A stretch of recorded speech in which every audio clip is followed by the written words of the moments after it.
আসসালামু আলাইকুম রহমতুল্লাহি ওয়া বারাকাতুহু। সম্মানিত দিনী ভাই ও বোনেরা, আলহামদুলিল্লাহ আমরা এখন শিখব কোরআনে কারীমের কায়দা কানুন এবং আয়াতের শেষে কিভাবে থামতে হয়। এরপর একসাথে দুই আয়াত পড়ব নাকি এক আয়াতই পড়ব, অথবা কোন জায়গায় কীরকম টান দিতে হয়, গুণনা দিতে হয়, করতে হয় এগুলোকে। তো আলহামদুলিল্লাহ, যদি আপনি ইনশাআল্লাহ কোরআনে কারীমের রিডিং পড়া এবং গ্রামার নিয়ম কানুন শিখতে চান তো অবশ্যই আমাদের এই চ্যানেলটাকে সাবস্ক্রাইব করে রাখবেন এবং অল বেল আইকন প্রেস করে রাখবেন। আর আলহামদুলিল্লাহ আমাদের সরাসরি ফ্রি, একদম ফ্রি লাইভ ক্লাস হয় সন্ধ্যা 7টা বাজে এবং আসরের পরে তো সেই ক্লাসগুলো যদি আপনি করতে চান তাহলে অবশ্যই চ্যানেলটাকে সাবস্ক্রাইব করে রাখেন এবং এই ভিডিওটা শেষ পর্যন্ত দেখুন। ইনশাআল্লাহ আশা করি আপনি কিছু শিখতে পারবেন। ইনশাআল্লাহ অবশ্যই আপনি কিছু হলেও শিখতে পারবেন, আল্লাহ চাহে তো ইনশাআল্লাহ সেই চ্যানেলটাকে সাবস্ক্রাইব করবো এবং অল বেল আইকন প্রেস করে দেবো, যাতে করে পরবর্তী লাইভ ক্লাসগুলো আমি সরাসরি পেয়ে যেতে পারি। ঠিক আছে, আচ্ছা আমরা শুরু করছি। আজকে আমরা পড়ব সূরাতুত তাকবীর। সূরা নম্বর হলো 81, 81 নম্বর সূরা কোরআনে কারীমের।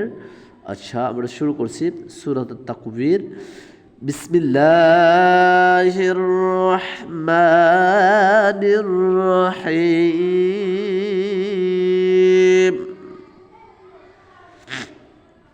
হামজাজের এখানে কি আছে শুরুতে? হামজা। এই যে আলিফের নিচে যদি জবর, জের অথবা জবর অথবা পেশ হয় আলিফের উপরে, তাহলে কি করতে হবে? এই আলিফটাকে আলিফ বলবেন না আপনি, তখন এই আলিফটাকে বলবেন হামজা। তো হামজাজের জাল, খিন, জবর জাস, ইদাস, ইদাস। এখানে দেখতে পাচ্ছি আমরা জালের জবরের পরে একটা আলিফ, এখানে একটা লাম, 3টি হরফ দেখতে পাচ্ছি। এই 3টা হরফ বাদ পড়ে যাবে। এই শিনের উপরে তাসদীদ হওয়ার কারণে শিনের তাসদীদ পিছন থেকে দালকে টেনে নিয়ে আসছে। ঠিক আছে, তো এখানে 3টা হরফ বাদ পড়ে যাবে। তো পড়াটাও হবে এরকম: দাল শিন জবর দাস, ইদাস, ইদাস, শিন মিম জবর শাম, ইদাস শাম, সিন পেশ সু, ইদাস শাম সু, ইদাস শাম সু। কপ, কাপ অ জবর কাউ, কাপ অ পেশ কু, কাপ অ পেশ কু, ওয়াউজের উই, কু উই, ও উই। রতা জবর রত, কু উই রত, কু উই রত। এখন আমরা পূর্ণ আয়াতটা পড়ি, যেহেতু আবার বানান শিখলাম, এখন পূর্ণ আয়াতটা পড়ি আমরা। ইদা শামসু কুওয়িরাত। আবার ইদা শামসু কুওয়িরাত। এরপরে এখানে দেখেন আমি থেমে গিয়েছি এই অক্ষের উপরে দেখতে পাচ্ছি একটা সাত, তারপর একটা লাম আলিফ। এটা দ্বারা বোঝায় হলো গিয়া আপনি চাইলে এই আয়াতকে এই আয়াতের সাথে মিলিয়ে এক শ্বাসে পড়তে পারবেন। যেহেতু আমরা অনেকে নতুনদের জন্য বলছি, আমরা এখানে থেমে যাব, এটাই আমাদের জন্য সুন্দর হবে।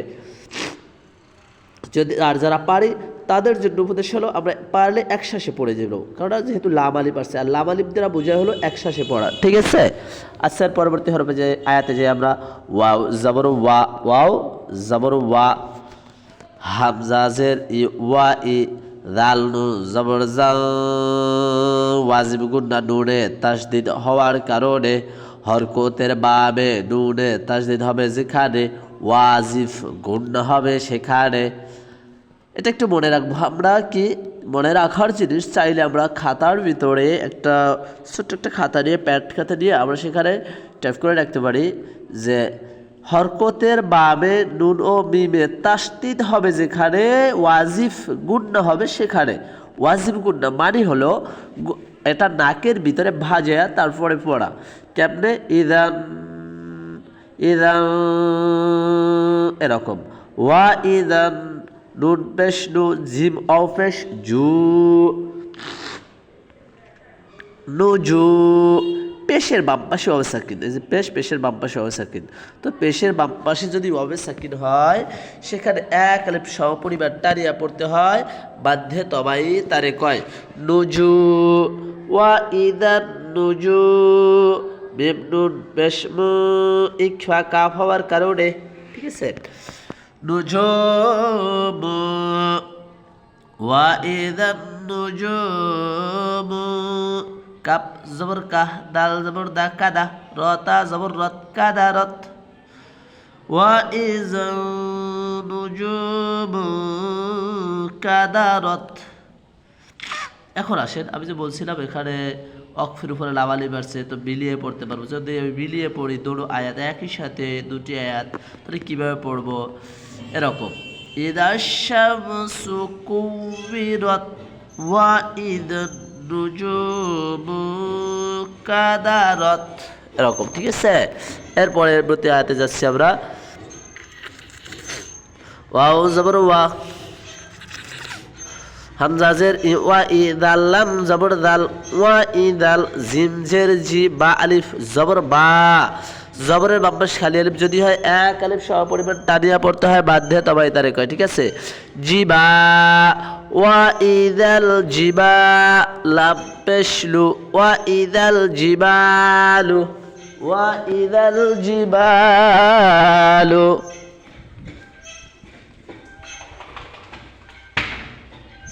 এরপরে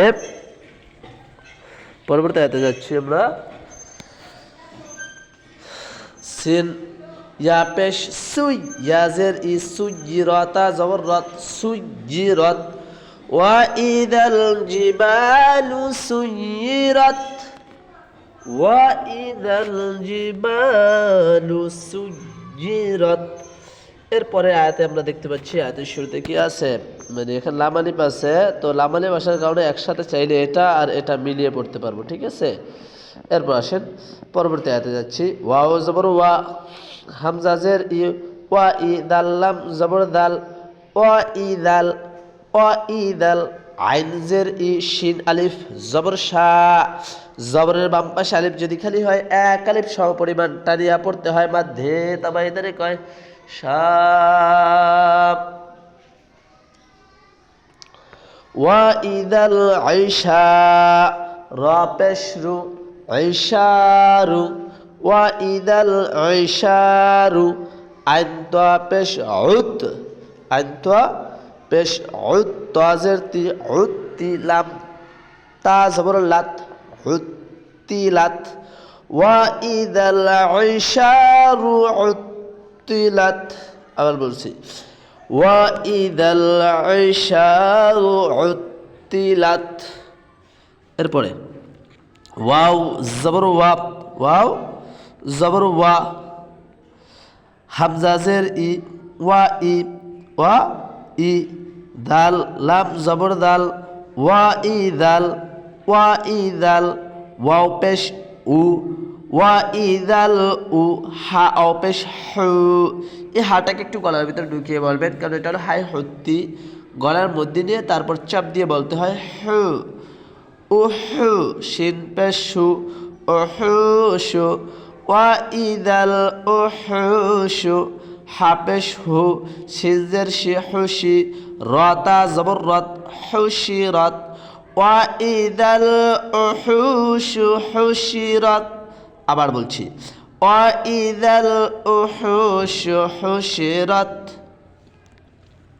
এরপরে ওয়াও জবর ওয়া হামজা জের ই ওয়া ই দাল লাম জবর দাল ওয়া ই দাল বাজের বি হা আলিফ জবর হা জবরের বাম পাশে আলিফ যদি খালি হয় এক আলিফ সম পরিমাণ টানিয়া পড়তে হয় বাধ্যে তবাই তারে কয় বিহা রা পেশরু বিহারু ওয়া ইদাল বিহারু সিন জিম পেশ সুজ জিম জের জি সুজি রতা জবর রত সুজিরত ওয়া ইদাল বিহারু সুজিরত আবার বলছি ওয়া ইদাল বিহারু সুজিরত এরপরে ওয়াও জবর ওয়া হামজা জের ই দাল নুন জবর জাল ওয়াজিব গুন্না নুনে তাসদিদ হওয়ার কারণে হরকতের বামে নুন ও মিমে যদি নাকি এরকম তাসদিদ হয় তিন দাঁতওয়ালা চিহ্নটা হয় তাহলে এটাকে বলে তাসদিদ আমাকে গুন্নার সহিত ওয়াজিব গুন্নার সহিত পড়তে হবে নাকে বাজে কেমনে জাল ওয়া ইদান নুন পেশ নু ফা ও পেশ হু পেশের বাম পাশে অবস্থা যদি হয় এক আলিফ সহ পরিমাণ টানিয়া পড়তে হয় বা ধে তবাই তারে কয় নুফু সিন পেশ সু নুফুসু জা অ পেশ জু ওয়াও জের ই জুবি জিতা জবর জাত জুবি জাত ওয়া ইদান নুফুসু জুবিজাত আবার বলছি ওয়া ইদান নুফুসু জুবিজাত 7 আয়াত পড়লাম। এখন দেখেন পুঁথিটার উপরে লামালিম আছে, এই যে লামালিম, তো আমরা যদি সবগুলো একসাথে পড়তে পারি, যদি আবার সারি বড় থাকে সেটাও আমি পারবো, সে সিস্টেম দিয়ে দেওয়া হয়েছে। ঠিক আছে, আচ্ছা, তো আমরা একটুখানি দেখি কতদূর পর্যন্ত পারি, যেহেতু আমরা পড়লাম কোন পর্যন্ত, এই জুবিজাত পর্যন্ত। 7 আয়াত একসাথে পড়তে পারবো, দেখি পারে কিনা।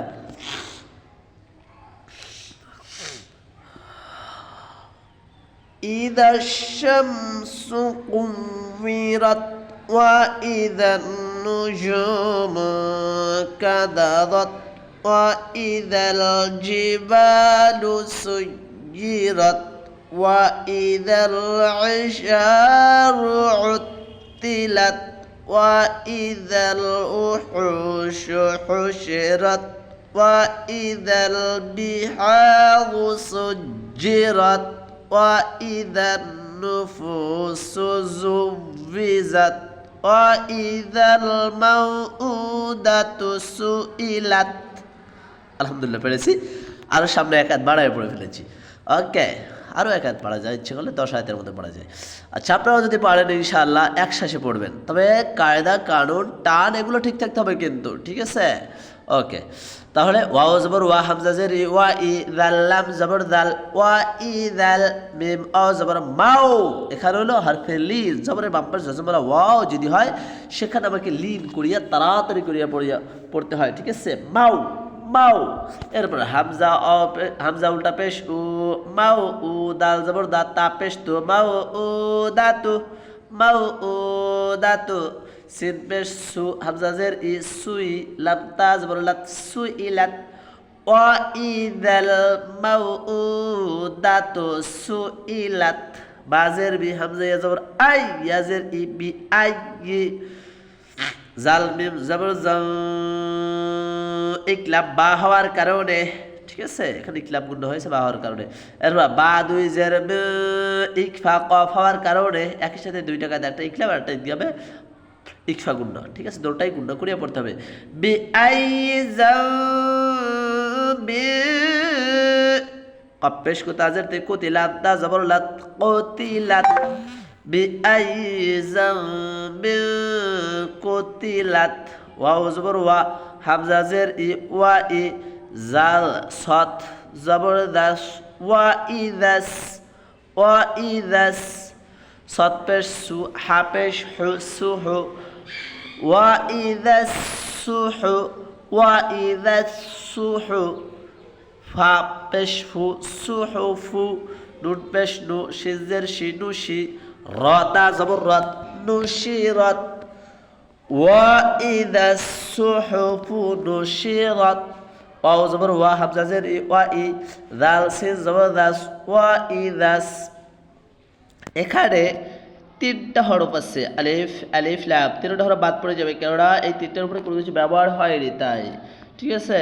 ওয়া ইদাস সিন জবর সাবিব আলিফ জবর বা জবরের বাম পাশ খালি আলিফ উপর চিহ্ন মোটা, এই যে মোটা চিহ্ন, বাম পাশে গোল হামজা হওয়ার কারণে 4 আলিফটা দিয়ে পড়তে হয়, বাদ দেব তাওসিল তারে কয় সাবাউ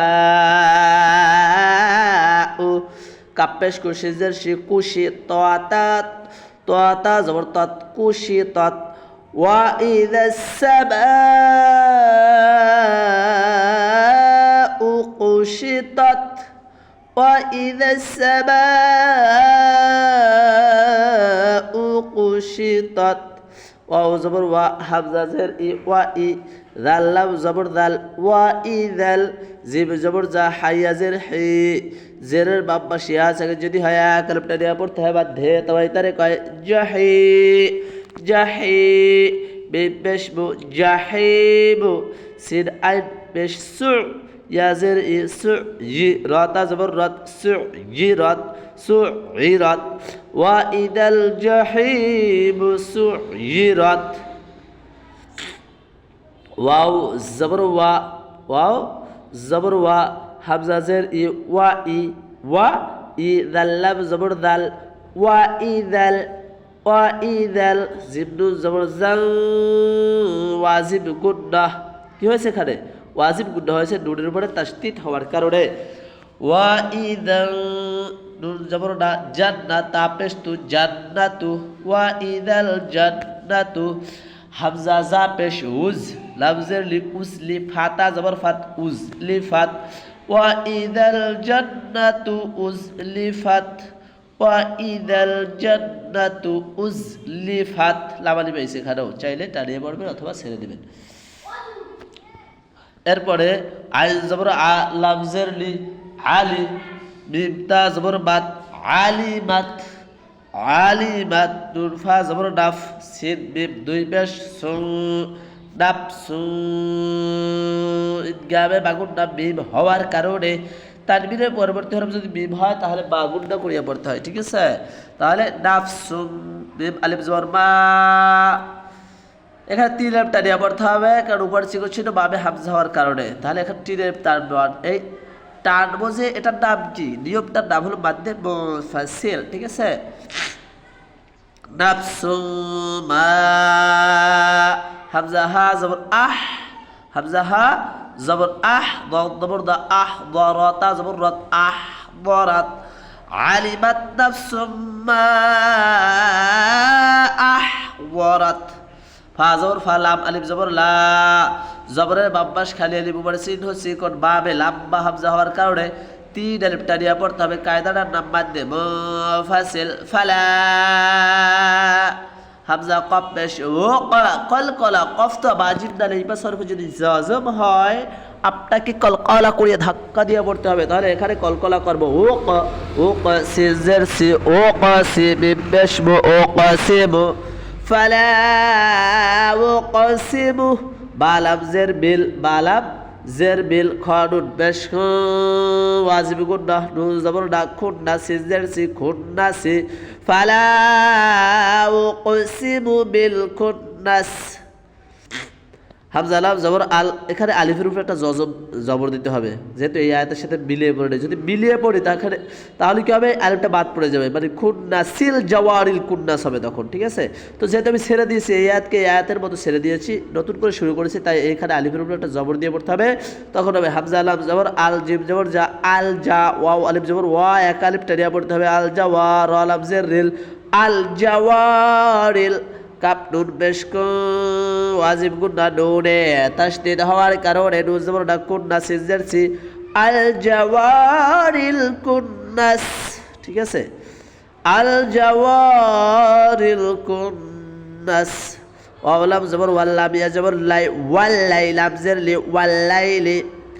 আলহামদুলিল্লাহ। তো এই যে এতক্ষণ পড়ালাম কায়দা কারণ সব সহকারে, যারা আমরা যুক্ত হয়েছি, যারা দেখতেছি, ইনশাল্লাহ এতক্ষণ সাথে যারা ছিলাম সকলের প্রতি অনুরোধ, আমরা সকলে সাবস্ক্রাইব করে রাখবো চ্যানেলটাকে, নয়তো বা পরবর্তী আবার গিয়ে মনে থাকবে না সাবস্ক্রাইব করতে, তখন আমি আর এই পড়াগুলো পাবো না। মানে আমাদের পড়া মেন পড়া হলো গিয়া সন্ধ্যা 7টা বাজে শুরু হয়, 1 ঘন্টা কি 50 মিনিটের মতো পড়ানো হয় যখন যেরকম টাইম হয়। তো আর একটা ক্লাস হলো আসরের পরে। তো সেই ক্লাসগুলো যদি আমি করতে চাই সরাসরি, যে প্রশ্ন করতে চাই, আপনি তো ওই জায়গায় কমেন্ট সেকশনে প্রশ্ন করতে পারবেন, আমি আমার সাথে সাথে আপনার উত্তর দিয়ে দিতে পারবো। এই তো এরকম সুন্দর করে কায়দা কানুন নিয়মকানুন যদি যারা শিখতে চায় তারা অবশ্যই চ্যানেলটাকে সাবস্ক্রাইব করে রাখবো এবং অল বেল আইকন প্রেস করে যাবো। ঠিক আছে?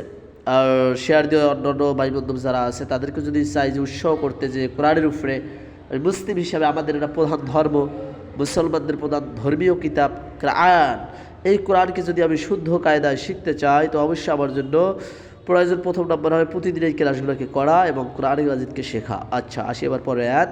ওয়ালাম জবর ওয়াল্লাম, ইয়া জবর লাই, এখানে জবরের বাব্বাস জজমালা ইয়া হয়েছে হরফিলিন, তাড়াতাড়ি করে পড়তে হবে। ওয়াল্লাই লাম জেরলি, ওয়াল্লাইলি, হামজা জের ইদা, আলিফ জবর দা, ইদা, আইন সিন জবর আস, আইন জবর আস, সিন জবর সা, আস আসা, ওয়াল্লাইলি ইদা আসা আসা। জবরের বাব্বাস এখানে কি হয়েছে? এই জবরটাকে আমাকে ফেলে দিয়ে বড় বড় একটা জজম দিতে হবে, তখন উচ্চারণ হবে আস আস, ওয়াল্লাইলি ইদা আস আস। আলহামদুলিল্লাহ। তো আমরা প্রথম সূরাত তাকবীরের প্রথম পৃষ্ঠা পড়লাম। তো আজকের এ পর্যন্তই। ইনশাআল্লাহ যারা এতক্ষণ সঙ্গে ছিলেন সকলকে অসংখ্য অসংখ্য ধন্যবাদ জানিয়ে আজকের মতো ক্লাস শেষ করছি। ইনশাআল্লাহ সকল লাইভ ক্লাসে আশা করি যুক্ত হবেন সন্ধ্যা 7টা বাজে এবং আসরের আগে। তো যারা এখন সাবস্ক্রাইব করে সকলে সাবস্ক্রাইব করে রাখি এবং সকল লাইক দিয়ে দেয়। আসসালামু আলাইকুম ওয়া রাহমাতুল্লাহি ওয়া বারাকাতুহু।